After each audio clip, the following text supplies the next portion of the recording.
Selamat datang di media pembelajaran online di part 11, pertemuan 11. Selamat pagi, Namo Buddhaya. Sebelum kita melakukan pembelajaran, kita lakukan doa, kita baca Namaskara Gata. Tangannya Anjali semua untuk membacakan doa.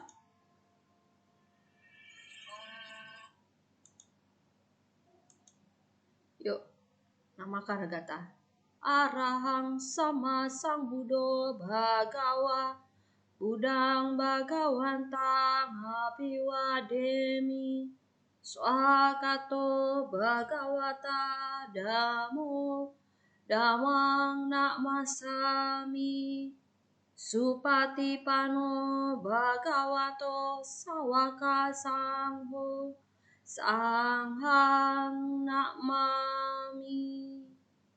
Oke, selanjutnya kita duduk hening, pejamkan mata, perhatikan dan sadari napas kamu, rasakan dalam hati.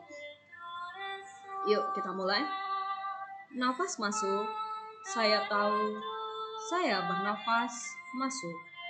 Napas keluar, saya tahu saya bernafas keluar. Masuk, keluar.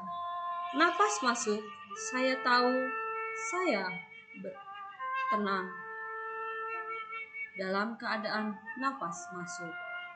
Napas keluar, saya tahu saya bernafas keluar. Tenang, damai.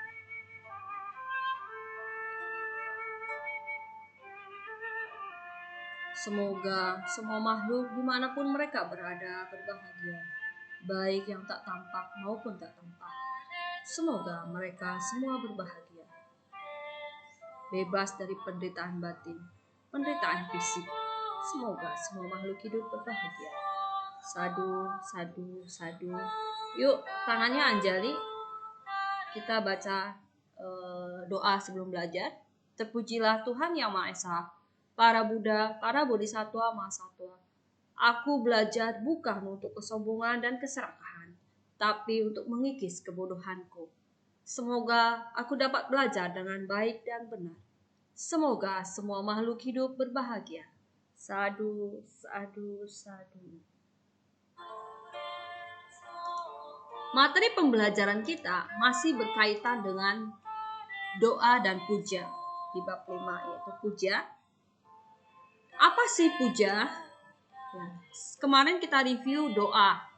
Doa di dalam Kamus Besar Bahasa Indonesia adalah meminta, memohon, pengharapan, dan pujian. Kita masuk ke tujuan pembelajaran dulu ya. Tujuan pembelajaran adalah memahami arti puja, doa dan puja, dan cara-cara puja. Jadi, ketika kita temukan di dalam kitab suci agama Buddha, apa sih itu doa? Doa tidak ada di dalam Tripitaka. Doa hanya diketemukan ketika sudah mulai banyak orang memahami kata doa itu tersebut. Dan bahkan di Indonesia selalu memunculkan doa, tidak pernah ada kata puja. Next, kata doa dalam kitab suci agama Buddha tidak dijumpai. Kata puja dalam Kamus Besar Bahasa Indonesia artinya adalah penghormatan kepada dewa-dewa dan sebagainya. Jadi malah konsepnya di Kamus Besar Bahasa Indonesia ini menjadi pengertian yang sempit. Kenapa pengertian yang sempit? Karena menganggap bahwa penghormatan hanya kepada dewa-dewa saja. Sedangkan di dalam agama Buddha itu lebih luas cakupannya. Yang cocok dari padanan kata puja adalah yang sekarang kita sebut dengan ibadah. Dan lebih ke spesifik yang padanan lagi adalah itu disebut dengan kebaktian yang sekarang semua lakukan, baik umat Kristiani maupun umat Buddha. Jadi kebaktian itu milik siapa? Nggak perlu diperdebatkan kebaktian itu milik agama A atau kebaktian itu milik agama B. Karena setiap fenomena yang terjadi, padanan yang muncul ya dari kata puja ini berubah jadi ibadah, berubah jadi puja, atau berubah menjadi kebaktian. Jadi kebaktian bisa didefinisikan arti yang lebih luas, bukan hanya pengertian yang sempit. Puja kita lihat di dalam Manggala Sutta, artinya adalah menghormat. Dalam kalimat Manggala Sutta itu adalah pujaca, pujanianang, etang manggala mutama. Artinya menghormat kepada yang patut dihormati. Itu adalah berkah utama. Kesimpulannya, puja artinya melakukan penghormatan kepada yang pantas dihormati. Itu saja titik. Jadi kesimpulan puja adalah melakukan penghormatan kepada yang pantas dihormati. Kalau di dalam Manggala Sutta itu adalah berkah utama. Dan melakukan dengan cara-cara yang baik. Filosofi doa dan puja kita lihat. Doa didasarkan konsep bahwa ada sesuatu sumber tempat untuk meminta segala-galanya. Puja didasarkan konsep hukum kesaling berketergantungan, yaitu bahwa di dunia ini semua komponen alam semesta wajib saling menghormati atau memuja satu sama lainnya. Berdoa lebih berkonotasi negatif, yaitu diajarkan untuk meminta-minta. Jadi, sehingga saya review kembali, meminta-minta sebenarnya itu adalah konsep yang sudah dididik dari awal, dari kecil. Kenapa? Wajar dong kalau mereka minta-minta, karena memang dididik dari awal itu udah minta-minta. Contohnya, ayo nak kita berdoa, yuk minta semoga dan semoga. Jadi wajar kalau dikategorikan mereka itu minta, karena memang dari kecil dan ajaran yang konsepnya adalah meminta seperti itu. Tapi di dalam agama Buddha tidak ada konsep seperti itu. Puja atau menghormat lebih dikonotasikan positif, yaitu diajarkan untuk mengembangkan sikap rendah hati dan mengembangkan kebajikan sebanyak-banyaknya. Jadi kenapa saya setiap pagi mengucapkan selamat pagi, tetap sehat, tetap fokus, happiness, selalu rendah hati, kemudian teruslah menjadi baik. Kata-kata seperti itu bukan hanya sekedar teori, terus kita kembangkan menjadi yang lebih baik. Karena di dalam agama Buddha kita harus mengembangkan kebajikan sebanyak-banyaknya, mengembangkan sikap rendah hati. Apa sih itu rendah hati? Rendah hati adalah tidak bersikap tinggi atau sombong, ya.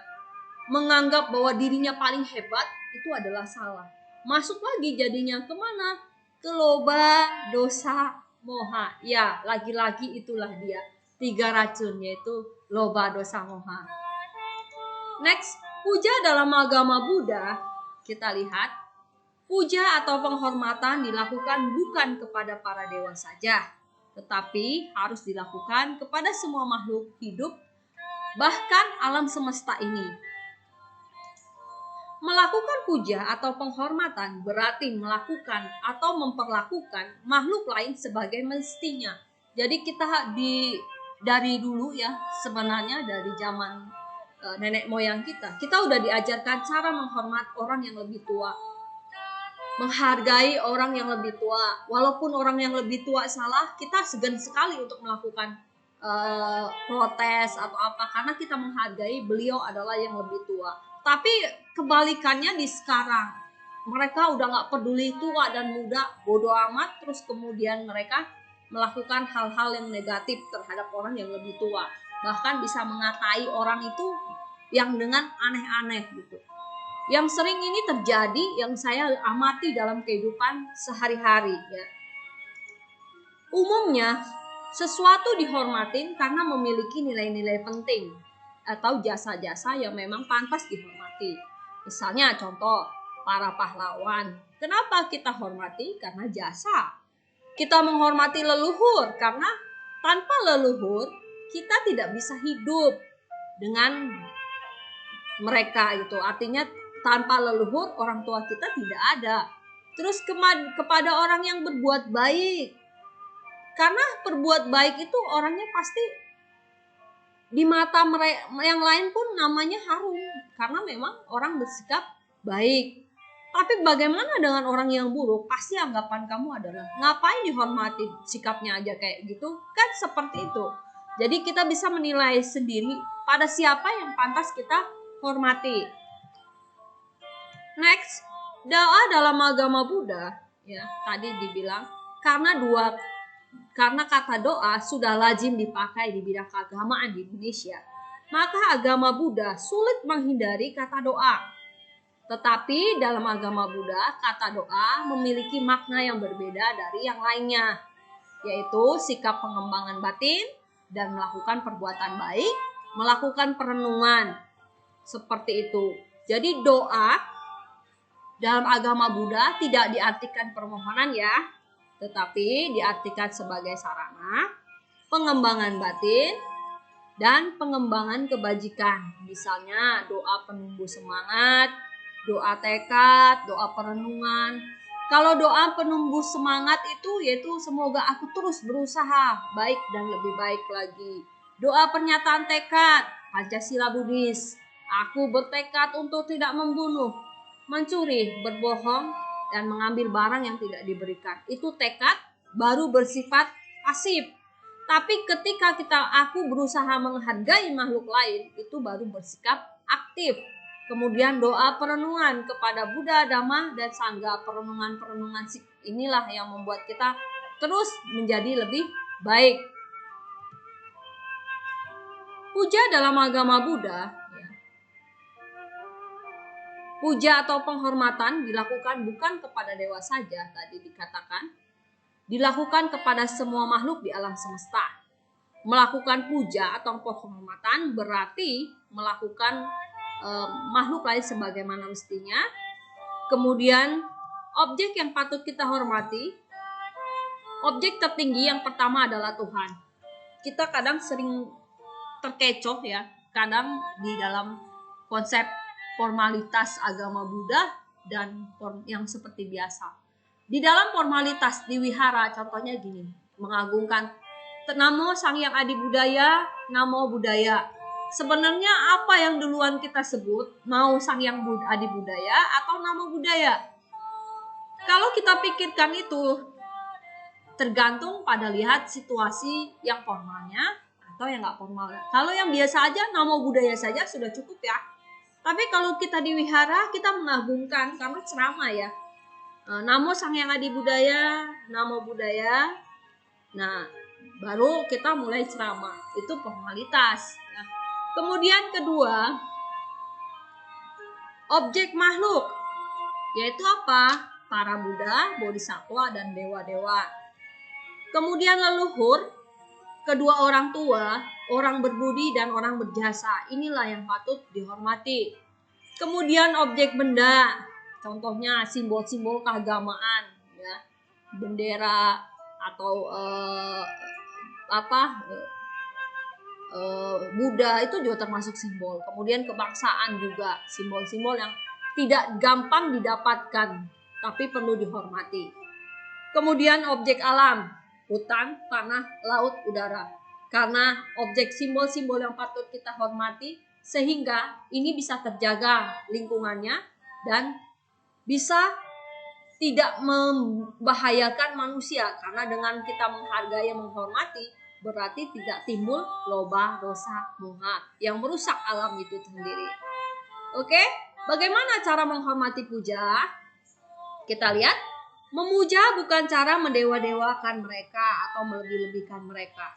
Mendewa-dewakan sesuatu benda atau makhluk hanya menimbulkan kemelekatan dan hanya menghambat akal sehat. Dan ini menutupi kebenaran. Kemudian memuja dengan kemudian lanjut pemujaan terhadap Buddha yang terbaik adalah dengan melaksanakan ajaran Buddha. Memuja terhadap objek-objek benda dilakukan bukan karena benda itu, tapi nilai, arti, makna di balik benda-benda itu yang harus dipuja dan dihormati. Oke, sekian dan terima kasih. Sampai jumpa di berikutnya.